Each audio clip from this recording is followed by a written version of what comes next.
So many of our investors are now families that are on an H-1B, and they've been stuck in the EB-2 or EB-3 backlog for years. And they have no clear guideline or time horizon of when they're realistically going to get a permanent green card. Currently, there's over 1 million applicants between the primary applicant and their dependent family members in the EB-2 and EB-3 queue. Many of these families have been in the United States for over a decade, and if they lose their status, they're in a really tough situation.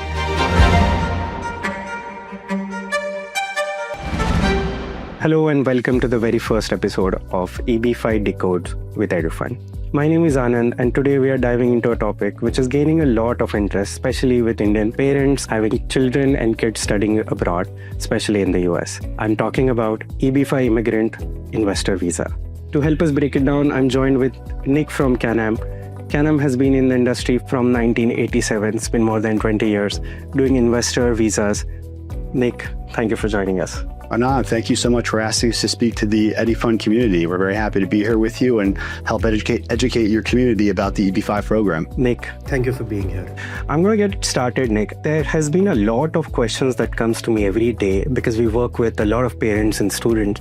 And the most common question is, what is EB-5? This is a topic a lot of our family members, our community members are curious about. But apart from curiosity, I think there's a lot of misconception and confusion that exists around the word EB-5 Investor Program. Sure. Well, at a very high level, the EB-5 program is really a job creation program in the United States. It was started by Congress in the 1990s and allows non-US citizens to make a qualifying investment that must generate at least 10 full-time jobs for US workers. So again, it's really a job creation in the United States to help US workers and stimulate the US economy through foreign investment. The minimum investment amount is $800,000 US, and you need to demonstrate to the US government that that investment generated at least those 10 full-time jobs. The original version of the program was a direct program that allowed entrepreneurs and business owners to start their own business in the United States, and they would directly generate the jobs to get a green card. But the much more popular version of the program is called the Regional Center Program. And the Regional Center Program allows groups like Can-Am, which is a regional center operator, to take groups of investors, pool their funds, and invest that money into larger scale developments and projects. And it's by investing in these larger scale developments and projects that we are able to facilitate the job creation, because since the projects are so large, it makes it much more feasible for an individual investor to generate the jobs necessary to get a green card. And why are parents and families considering it every single day? Because again, with many of the other visa classes, the applicant is really dependent on sponsorship, most commonly from an employer.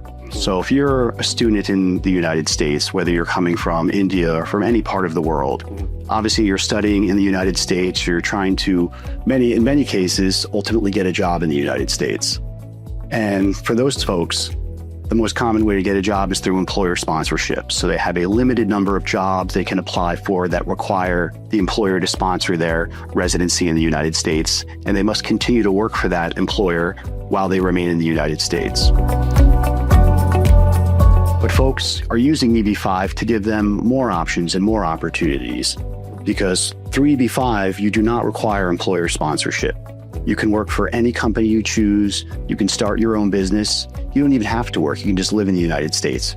And since you mentioned jobs, whenever a student applies for F1, which is a student category, and then they go to a typical route, which is H-1B, is there any job security per se in EB-5 investor visa programs, or it has nothing to do with it?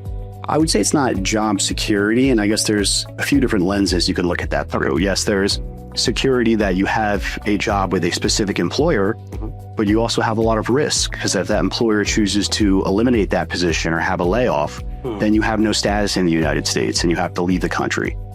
EB-5 may not give you the security of a guaranteed job, but it gives you the options and the opportunity to apply for any job you choose.